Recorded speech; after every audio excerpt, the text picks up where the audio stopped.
Hi hello welcome to our channel Satvi Cherry channel. అందరికీ నమస్తే. ఈరోజు వీడియో ఏంటంటే దోసకాయ పచ్చడి చేస్తానమాట. ఈ దోసకాయ పచ్చడి 10 రోజుల పాటు నిల్వ ఉంటుంది. ఇది ఒక్కసారి చేసుకున్నారంటే 10 రోజుల పాటు మనం తినచ్చు అనమాట. ఇది కొంచెం నిల్వ పచ్చడి టైప్ అనమాట. ఈ వీడియోలోకి వెళ్ళే ముందు మా ఛానల్ ఎవరైనా మొదటిసారిగా చూస్తున్నట్టయితే సబ్స్క్రైబ్ చేసుకోండి. సబ్స్క్రైబ్ చేసుకొని పక్కన బెల్ ఐకాన్ వస్తుంది, బెల్ ఐకాన్ క్లిక్ చేయండి. బెల్ ఐకాన్ క్లిక్ చేయగానే ఆల్ అన్ ఆప్షన్ పెట్టుకోండి. రెండైతే మన వీడియోలోకి వెళ్ళిపోదాం. ఇక్కడ దోసకాయలు చూసారు కదా, నేనైతే 3 తీసుకున్నాను. దాంట్లోకి ఒక 10 టమాటీలు అయితే సరిపోతాయి. అందులోకి కొంచెం కారం ఎక్కువ తినే వాళ్ళైతే కొంచెం ఎక్కువ పచ్చిమిరపకాయలు వేసుకోవచ్చు. ఈ పచ్చడికి అయితే పచ్చిమిరపకాయలు ఉంటేనే టేస్ట్ వస్తుంది. ఇన్ని పచ్చిమిరపకాయలు అని అనుకోకండి, కారం తిన్నోళ్ళకి అయితే అసలు సాలే సాలదు. ఇవైతే కారం చాలా తక్కువ ఉన్నాయి. నేను 30 పచ్చిమిరపకాయల దగ్గర తీసుకున్నాను. 2 పెద్ద ఎల్లుల్లిపాయలు అయితే సరిపోతుంది. ముందుగా దోసకాయ తొక్కు తీసుకున్నాం కదా, ఆ తొక్కు తీసుకున్నవి దాన్ని 2 ముక్కలుగా కోసి అందులో గింజలు మాత్రం ఉంచాలి. గింజల వల్ల పచ్చడిని చాలా టేస్టీగా వస్తుంది. నేను వీడియోలో చూపించిన సైజు ముక్కలు కోసుకుంటే సరిపోతుంది.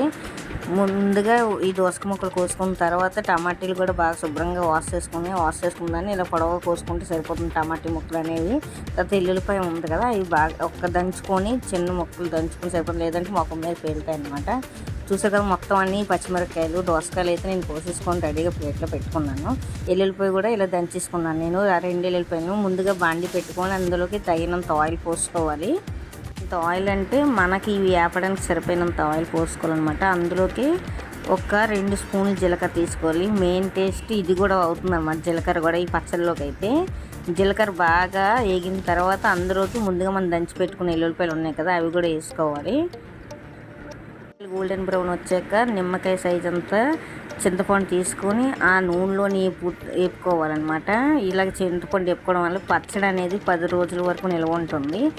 ఆ పండు ఒక 5 మినిట్స్ వేపిన తర్వాత అందులోకి ముందుగా మనం తరిగి పెట్టుకుని పచ్చిమిరపకాయ ముక్కలు ఉన్నాయి కదా, అవి వేసుకోవాలి. ఇలా కట్ చేసుకోవడం వల్ల ఏంటంటే పచ్చిమిరపకాయ అనేది పేలకన్నా ఉంటుందన్నమాట. కట్ చేసుకోకపోతే పచ్చిమిరపకాయ అనేది మన ముఖం మీద పేలుతుంది.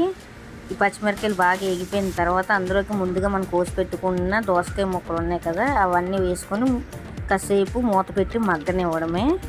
కొంచెం అనిగాక నేను చిన్నకాయలు పెట్టుకున్నాను కాబట్టి ముందు దోస ముక్కలు వేయగానే టమాటా ముక్కలు వేసుకోవచ్చు, కానీ నేను చిన్నకాయలు పెట్టుకోవడం వల్లే నేను కాసేపు దోస ముక్కలను మగ్గనిస్తాను అనమాట. చూసారు కదా, మూత పెట్టేసి ఒక 10 మినిట్స్ తర్వాత చూస్తే కొంచెం బాగా ఇది లో ఫ్లేమ్ టు మీడియం ఫ్లేమ్లో మాత్రమే మగ్గనివ్వాలి. అక్కడే ఈ పచ్చడి టేస్ట్ అనేది వస్తుంది. ముందుగా మనం కోసి పెట్టుకుని టమాటీ ముక్కలు ఉన్నాయి కదా, కొంచెం అయితే దోస ముక్కలు అనిగాయి. అందులోకి ఈ ముందుగా మనం కోసి పెట్టుకున్న టమాటీ ముక్కలన్నీ అయితే వేసేసుకోవాలి. ముక్కలన్నీ వేసిన తర్వాత కలబెట్టుకోవడమే, గట్టి పెట్టి కలబెట్టేసుకోవాలి. బాగా కలబెట్టుకున్న తర్వాత మళ్ళీ ఒక 5 మినిట్స్ మూత పెట్టి మగ్గనివ్వాలి. అందులోకి వాటర్ అనేది వస్తుంది.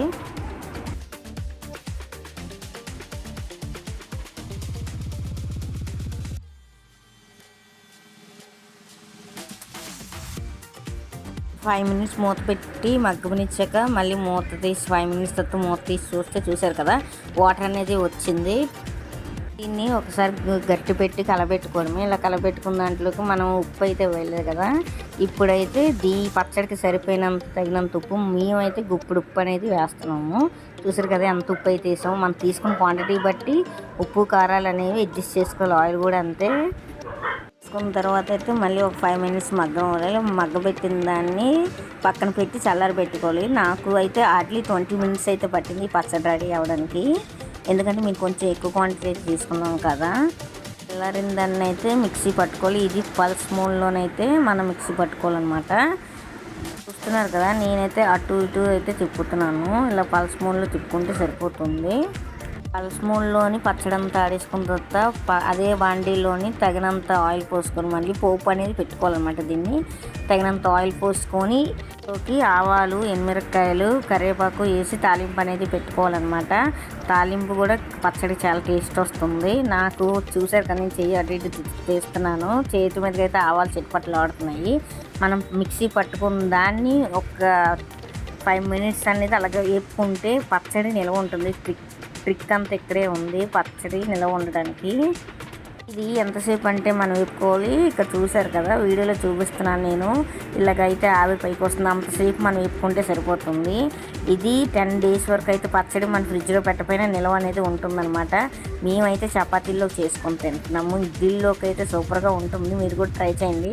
ట్రై చేసి ఎలాగొచ్చింది అనేది కామెంట్ చేయండి. వీడియో కనుక మీకు నచ్చినట్టయితే లైక్ చేయడం మాత్రం మర్చిపోవద్దు. కొత్త వాళ్ళు ఎవరైనా చూస్తున్నట్టయితే సబ్స్క్రైబ్ చేసుకోండి.